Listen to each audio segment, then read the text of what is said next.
Welcome to the Living the Dream podcast with Curveball. If you believe, you can achieve. Welcome to the Living the Dream with Curveball podcast, a show where I interview guests that teach, motivate, and inspire. Today, I am joined by touring punk rocker turned audio engineer, Sxaks. Steve is also an award-winning educator and now published author, and he is the co-founder of Marston House Recording, one of Philadelphia's most respected recording studios, and he has produced for artists across all genres for the past 16 years. Steve is an amazing individual. I'm hoping to be able to do some work with him as I'm a hip-hop artist, but he is a veteran. So, Steve, thank you for your service. And he has a platform for underground hip-hop artists. We were just talking in the green room about people that he has worked with. And when you hear those names, you're going to know who they are if you're a hip-hop fan. So can't wait to have this conversation. Steve, thank you for joining me. Thank you very much for having me. I'm really looking forward to this. Why don't you start off by telling everybody a little bit about yourself? Well, yeah, they call me Steve Sxaks, the man, the myth, the legend. Some call me the most beautiful man in the world, the Philly Reed Richards. I got plenty of names that people know me as.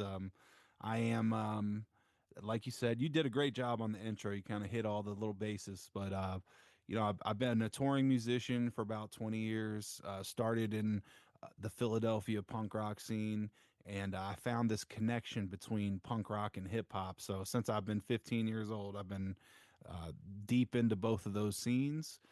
Started the Marston House recording studio with my good friend and bandmate Ethan Mintz, and we started some really cool platforms for hip hop artists. And since then, I put out a ton of my own music. I produce for a ton of other artists, recorded thousands of people from all genres and all over the world. I've toured the world several times, and I teach audio engineering. I've taught it at the high school, collegiate levels. I've been at Workshop Houston, which is a great nonprofit school in Houston, Texas, ran by Bass Heavy of No Limit fame. And I've taught at several different colleges, community colleges. I've spoke at different colleges and universities around the country. And yeah, man, I'm pushing the my book, Invasion of the Punk Rockers Who Drink Blood. And I guess I did leave out the military thing. You touched on that. I appreciate you for mentioning it. I've spent a few years in the Army and then in the Guard as well. So that's the quickest version of me without eating up the whole clock. Well, I mean, you went from punk rocker to being a co-founder of one of the most respected studios in Philadelphia. So at what point did you realize, hey, music could be more than just performance for me? Well, at touring, I found a lot of success touring, right? And this was in the early days of social media. We did a demo tape and we threw that thing up on MySpace and got signed to a major like right away. And I know that kind of stuff doesn't really happen these days, but it was such an eye-opening experience. They're paying for vans and drivers to drive us around, and all we gotta do is bring our bodies because they're renting equipment for us and everything. And I came quick to realize like punk rock is not a mainstream music at that time. This is the early to mid 2000s. And unless you were a band like Green Day who's had a lot of radio success, it probably wasn't sustainable. So I started saving all the tour money, and I knew I wanted to be in music. I didn't want to have a boss. Every job I had worked up until that point, I hated. And so yeah, I started stacking money to the side and started hustling outside of doing that just to get some money up. And me and Ethan started the studio, and I've never looked back since then. Well, I know you guys work with artists across every genre. So talk about how difficult it is to gain the artist's trust when their sound is different than yours, or maybe their genre is different than yours.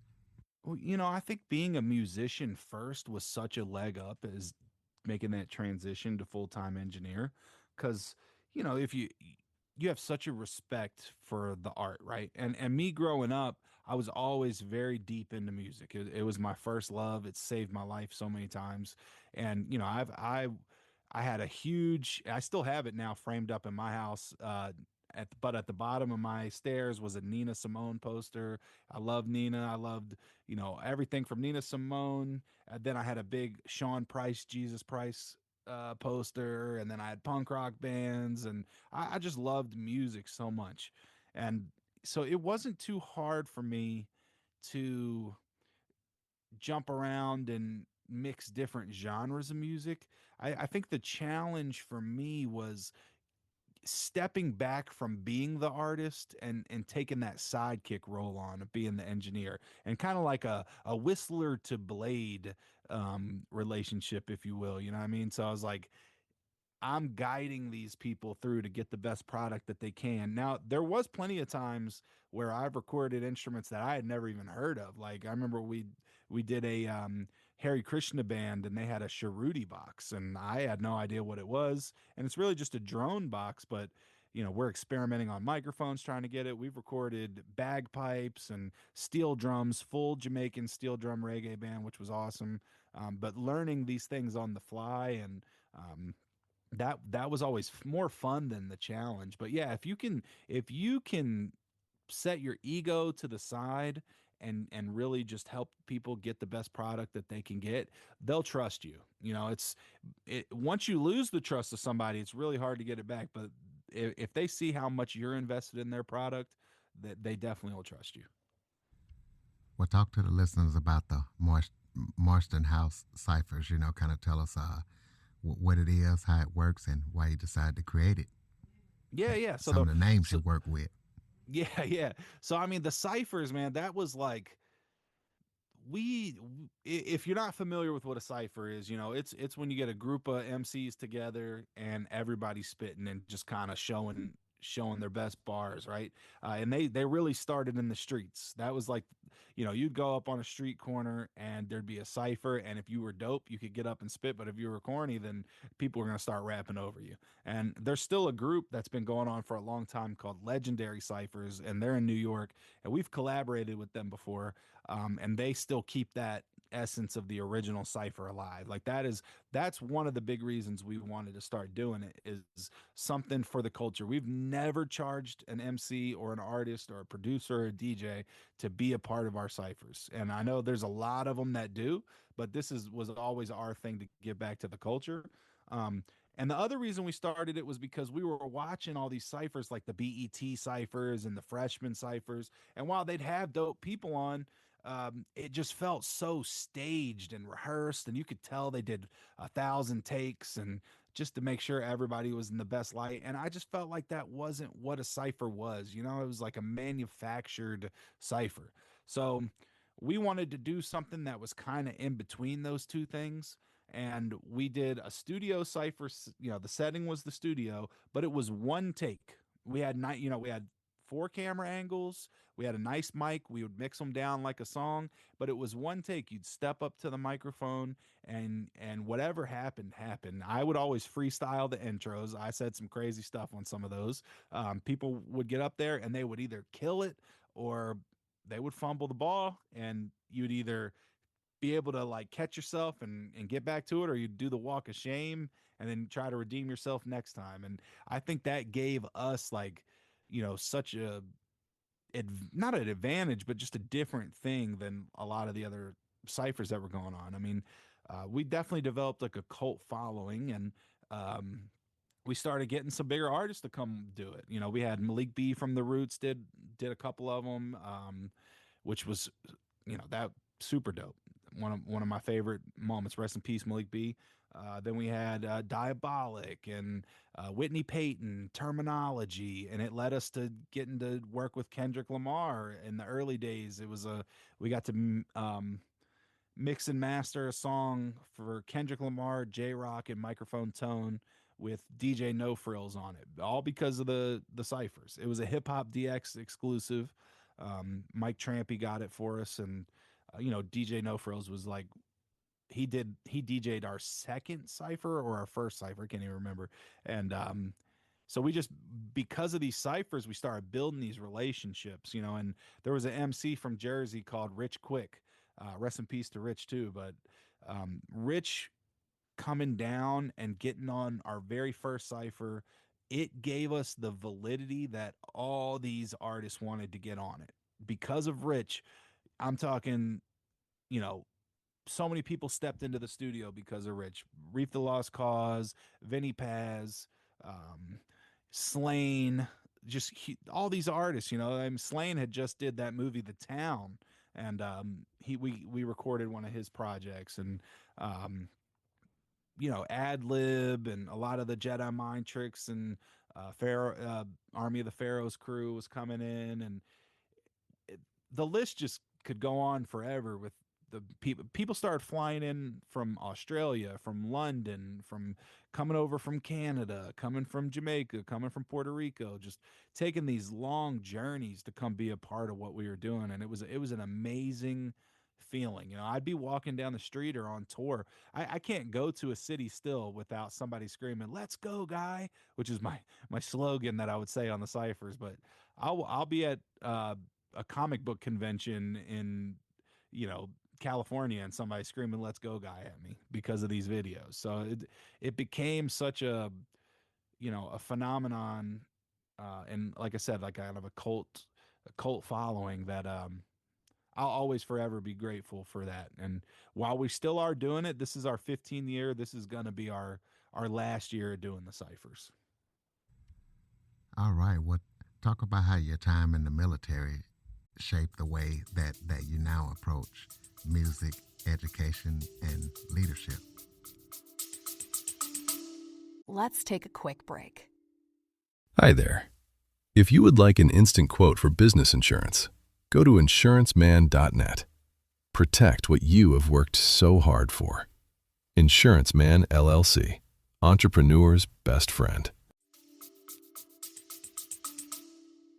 Well, definitely leadership. I think I learned a lot of that. And I always felt like I was naturally a leader. I always led every band or group that I was in. So I did have some, but I don't think I had the structure to do it productively.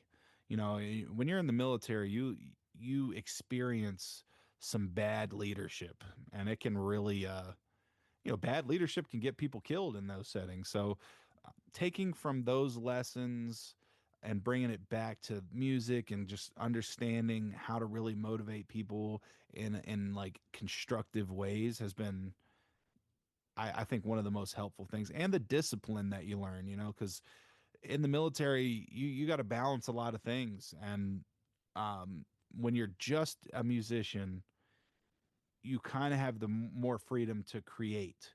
But once you start taking on these other roles, like being a manager, being a studio engineer, and you start having to deal with a little more of the business, it's hard to balance the creativity with the business. And I do think the military can help you like balance some of these different roles and get a little bit of discipline to actually complete the task. So I'm thankful for my experience in the military in a lot of ways, because you know, being in a punk rock band, if anybody followed me in my early band days of like Fruit Punch or Extra Tongue or Build Us Rebuild Us, any of those hardcore punk rock bands, very, very political.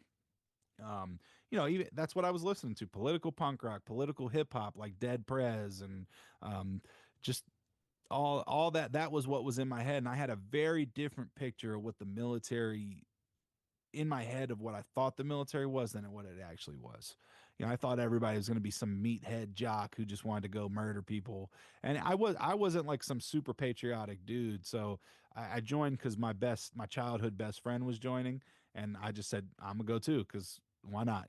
I like to do a lot of things by the seat of my pants, and when I got there, I realized nobody was like that. I met kids from China, Nigeria, from all over the world that are just trying to get their citizenship. I met kids who just needed health insurance. I met kids trying to go to school, better their life. I met a lot of kids that were similar to me that looked nothing like me, and I learned about cultures from all over the world. Just and really, it made me realize more than ever that uh, we're all people, and we may be separated by a border or an ocean, but we genuinely are like the same. You know what I mean? Like, if I like to play video games, chances are the kid in Nigeria loves to play video games too. Like, we have that in common. And I think people get so distracted by nationalism and all these other artificial like separations and lose track that we're all just people, and we all want to take care of our family and have a good life.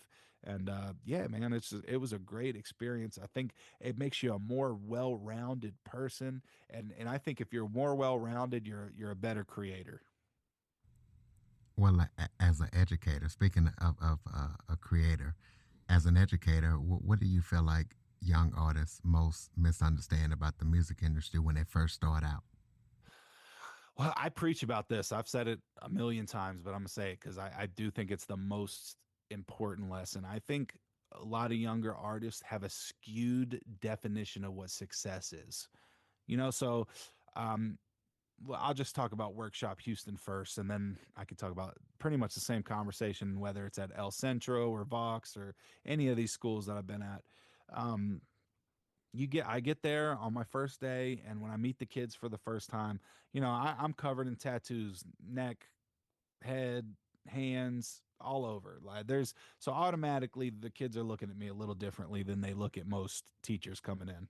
Um, so they're a little more curious, and we start talking, and then I'm like, all right, I tell them about like some of the people I've worked with. I'm like, yeah, I've recorded Beanie Siegel, or I've recorded all these people. I'll start listing people that we've worked with, and now I got their attention for real. And I'm like, all right, well, what's your definition of success? And without fail, every kid says, making millions of dollars, or being the richest rapper of all time, or the most famous rapper, and have all this. And I'm like, okay, that's cool. That's cool. But would you think success is making $120,000 a year and being able to buy a nice house and a nice car and provide for your family and just making that money off of music? Is that not successful? And then we start talking about what the average median income in America is. It's $36,000. I'm like, so would you think making $80,000 a year off of music is successful? What about $60,000 a year? If you're making enough money to provide for yourself and your family and have all the things that you want and need, is that not what success is? And they start thinking about it, and I try to like get them to and with success so far, because now I've had a couple students that have graduated. um I'm a big shout out to my girl Danielle Smith, because now she's teaching at Camden County Community College. I just talked to the head of the department about her today. She doesn't know that, but you know, I have buddies. After she graduated our program and was working with our studio, she went to CCP, Community College of Philadelphia, and I got my master's degree with the head of their audio department. So I was talking to him about her, and he's giving me progress reports. And now she's teaching at Camden County, and I'm talking to the guy there because he used to record me when I was a young kid in bands. So I got connections everywhere, and I'm keeping track on all my students and knowing like she's doing an amazing job. She still works at the studio for us, but she's now taking this gift and teaching other kids. So it's like I really am very invested in these kids when I meet them, and um I genuinely have a lot of love for them, and I do want them to just do well. So when I get them to think like, yeah, you know what? If I can make money doing what I love to do and not have to go work a labor job or an office job, or any kind of thing, I'm on my feet all day. If I can make enough money to survive making music, then that is successful. I think that's the biggest lesson and the biggest thing I could hand down to anybody. Well, you are now a published author, so congratulations on that. So tell the listeners Thank you. about your new book, what we can expect when we read it, the takeaways and where to get it, and, how much of it was actual lived experience. Well, so the book is called Invasion of the Punk Rockers Who Drink Blood. And I was thinking about this book for 20 years. Um, Originally, when I first started working on it, it was a whole different project. And I didn't know anything about writing a book. And I still really honestly didn't up until I started trying to put this one out. And over the years, I just loved the title of it, and I kept revisiting it. And I would sit down, and about maybe 2 years ago, I really got serious with it. And I was like, you know what? Like, if this is how I kind of been with a lot of music lately and a lot of projects, it's like if I were to die tomorrow, would I be okay with not having this piece of art out in the world? So that was a big thing for me. Um, and a lot of it is lived experience. Everybody in this book is based off of somebody that I've encountered through my journey in music, and including myself. I'm not gonna pretend I didn't kind of write myself into it a little bit, but yeah, so basically the plot is it's a found family story about these kids who are they don't fit in with society.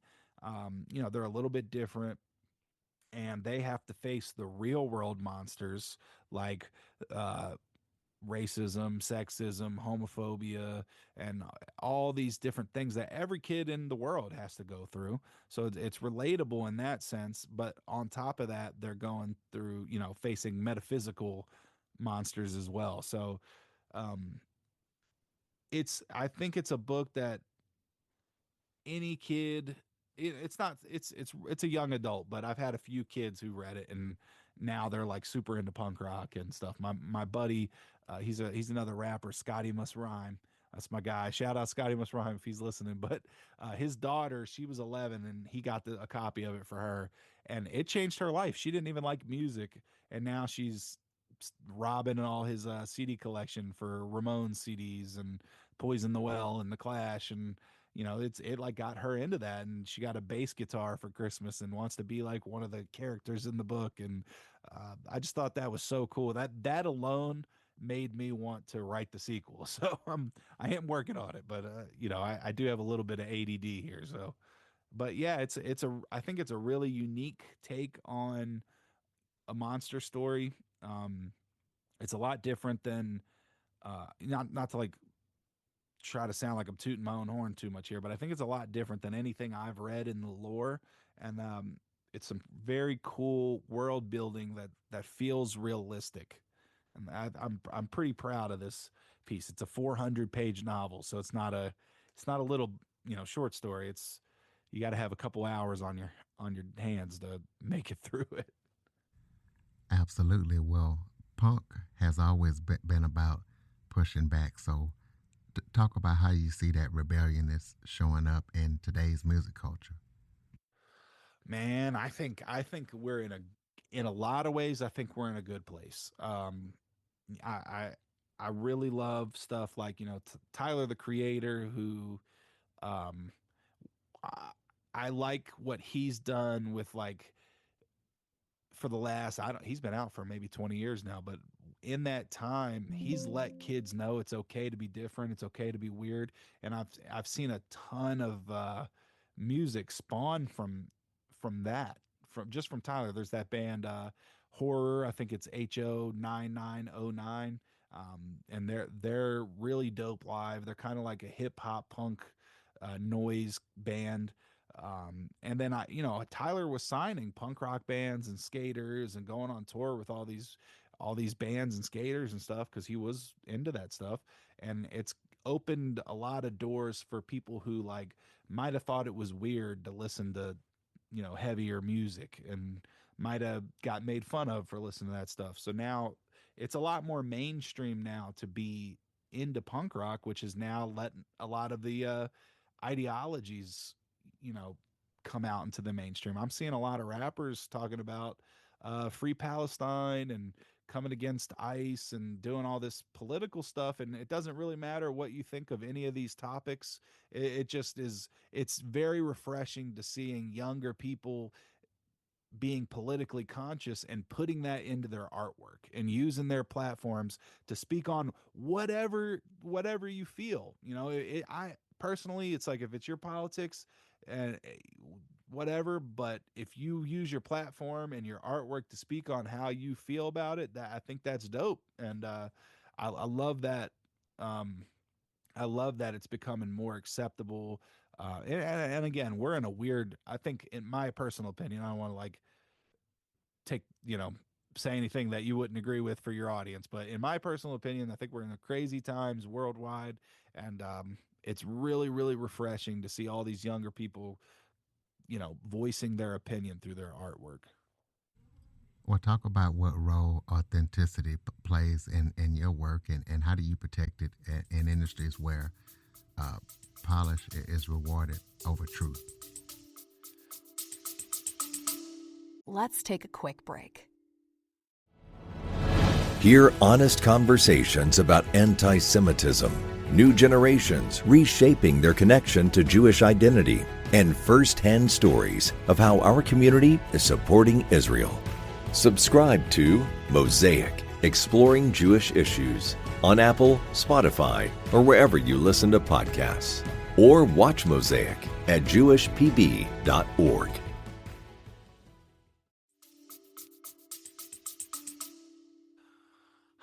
Thankfully, I'm at a position where I can kind of do whatever I want at this point, and I don't have to answer to anybody about what I do or say with my art anymore. But there's been times, where we'd be on labels and have clashes with labels over the direction of certain things, and it led us to being off of labels. Authenticity is huge for me because I'll never sell a product that I don't feel represents me. I'm not a guy who will get behind something or take some money just to take the money. I think, I don't know, to me, being authentic to yourself is such a it's the true freedom and of expression that it's really honestly the only true freedom that we have left is just being authentic to yourself. And I think people are really quick to dilute themselves to take a quick payday, and that's just never been it's never been something I was interested in. And I've had some friction with, like I said, labels and artists and different things over that. um I don't want to ever put an artist through that either. I don't want to be working with an artist. I manage several artists. And I shout out to my boy Ewan. We're booking a tour right now for him in Europe, and there was a couple venues and a couple different requirements that some venues and promoters wanted from him, and we kind of came to the conclusion like, well, let's just skip this one because we don't want to do anything that is not authentically him. And I will always respect an artist that's like, you know what, I'm not comfortable with this. Let's move on.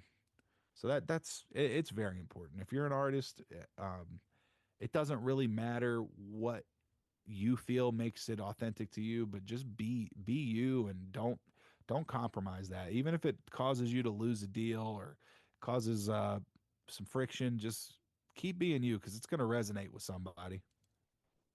It's called selling your soul. And speaking of that, what advice would you give listeners out there who want to build their life around their creativity, but they feel like an outsider or the traditional mold doesn't work for them? Man, I don't think there is a such thing to being an outsider anymore. We're in a time now where you can honestly, like, I'm just going to tell on myself here. We got $200,000 worth of gear in our studio, and you can take $1,000 and get some decent home recording stuff and make a really good sounding record, right? Now you may not have the experience that I have to coach you through and get the mix sounding right, but the home studio stuff has come a long, long way. So if you feel like an outsider, you can get your stuff and do it yourself. You can even hit me up because I do give online tutoring and lessons and learning how to do audio recording and mixing. But there's a million people who do. And if you don't want to pay for it, you can go on YouTube University and look up some people and find out how to do it yourself. But point being, and in this day and age, some like I said a little bit ago, something resonates with everybody. You could think you're doing there's literally bands out here that like dress as clowns and play jazz music in a van and uh, put out videos, and they get millions and millions of views, and it's weird and very avant-garde, like just noise, but it resonates with people. Millions of people watch it. So I mean, there's a Run the Jewels. If you're familiar, Run the Jewels, they did Meow the Jewels, where they put out a record that the whole album is just cat noises, and people bought the crap out of it. So there's literally something for everybody. So I would not be scared to be an outsider. I would just go to town, start putting stuff out. And now again, to distribution, while we do put out music with Humag and Sony Orchard, um, there is so many options to distribute your music, both physically and digitally. And it's cheaper than ever to get CDs made and cards and t-shirts, and all this stuff is so much cheaper now than it was when I first started doing this stuff. So I think the barrier to entry has been lowered by a lot. And if you want to create something, this is the time to do it. Yeah, I do my stuff from my home studio, and what I do is I send it over to my producer, J Mai, and I pay him, and he does my mixing and mastering and does my beats, and I release through DistroKid, but yeah, all the stuff that I'm doing it through the home studio. Exactly. And I'm sure when you first started, you were telling me you've been into it for a couple decades now, 30 years, 30 you said. years, and it was Yeah, that's awesome. $300 per hour for studio time, and you had to go through a record label to release, and it was, records, tapes, CDs. Way different now, right? Yep. And the home equipment, we opened the studio in 2009, and during that time they had home equipment that existed. It was kind of the end of tape. Like tape was coming to an end and digital was getting really big. And there was a lot of people not sure what to do at this time. So all these companies, Presonus made the blue box, M Audio came out and started making those M boxes, and then there was DigiDesign made the 002, and all these things that existed, and they sounded like garbage. Everything was terrible. And then they had microphones that were cheap, but they were unusable, like a lot of the early MXL stuff. Now you can literally buy for $100 a U87 clone microphone that sounds indistinguishable from a real U87. And, that's a couple $1,000 microphone. So you could buy stuff, blue microphones, which I'm very partial to, like the Kiwi and the bottle. The Kiwi used to cost $3,000 and the bottle used to cost $10,000. And they keep blue microphones themselves have made clones. And there's another company called Neat Microphones that makes blue microphone clones. And you can get a King B for $250 that sounds 100. You could never tell the difference between the King Bee and the Kiwi. It's insane. So the like I said, the barrier to entry is very low, and I think it's dope. I think it's super cool. I do a lot of remote mixing stuff for people now, just like your producer does. So I love it, man. I think we're in a great place for people to get into music. We absolutely are. So tell us about any upcoming projects that you're working on that listeners need to be aware of. For sure, for sure. Well, I just had a new project with a producer. This is one of the few projects I've done with a producer, me not producing the music. Skinny Bones, the Godfather from the Netherlands. This is my guy. He's produced a bunch of our Marcinelle Cipher beats, and we've done a few things together outside of the ciphers, and finally decided it was time for us to do a project together. Um, it's called Goblin Town, and it's got some of the best some of the best MCs out are on there. 310, you might recognize 310 from Law and Order. He's been in a bunch of stuff as well as just being one of the dopest freestyle MCs I've ever met in my life. It's got Spaz Black, Trey Digga, another incredible freestyler. Trey's son Roman is on it, aka Black Koniki. It's got Matthew Rahim, Ohm, Spaz Black, Street Costello, Main the Medicine, You Win. It's stacked project with lots of dope MCs. So that just released, and then coming up this month, me and Trey have our follow up project to our Free the EP series called Shark Fu, and it's just me and him going bar to bar. A lot of fun songs on that one. We've got some reggae stuff and some different, more experimental, less like hardcore hip hop. Um, and then we're going to South by Southwest and performing at the Nerdcore Days showcase. So come out and see us there if you're in Texas at the time. And I actually have a release slated for every month this year. So if you follow me on anything, it'll pop up. Amazing. You need to let me put a verse on something.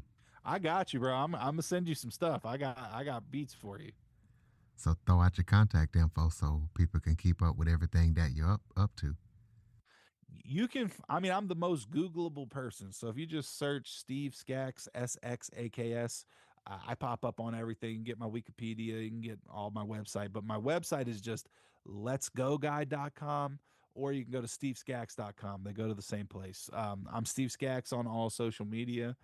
You can reach out to me on literally any of those things, and I will get with you. I love collaborating with different people and meeting new people. So please feel free to reach out and see how we can work together. Or, I also am big on, I've never charged anybody for advice or anything like that. So if you just want to link up and ask me some questions, I'm more than happy to answer them, because my thought is, if our community is strong, if the musicians community is strong, as a group, we will all be strong individually, and I really try to take that mentality with me everywhere. I'm part of the Recording Academy, and I could, help people get into that if you want to be in the Grammy Society.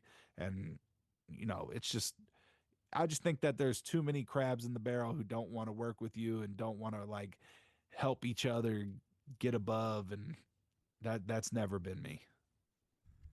Absolutely, ladies and gentlemen. So all you musicians and artists out there, please get in touch with Steve. Get that new book.